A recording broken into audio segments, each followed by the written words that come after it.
मेरी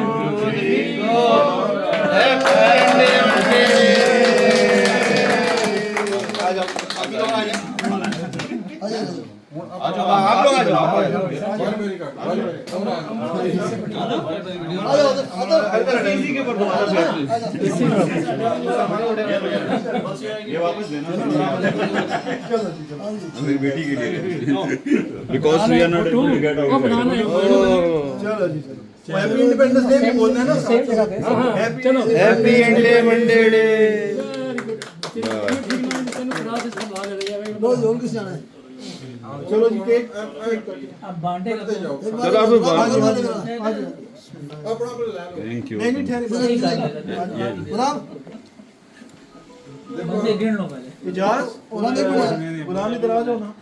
आते ही बहुत बड़ा बड़ा कार्ड आ जाओ। नहीं इसको पीस करेंगे और करेंगे जी सर इसको करेंगे गुलदाम नहीं और अपना रिप्रेजेंटेशन है।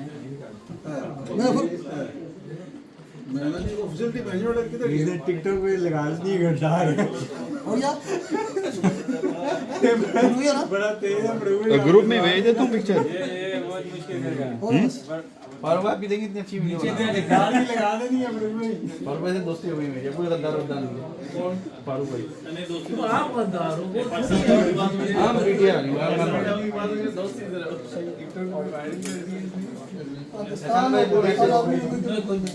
बना तो पहले देते जाओ। बस यही मैसेज नासिर भाई को मैसेज जिसको गुलाम है उनके लिए मैसेज है कि वो कल इंडिया जाने का मैं उधर पे तक ना कूदा इधर तक छोड़ दो सॉन्ग छोड़ दो बैंक है नो प्रॉब्लम ये सर फारूक भाई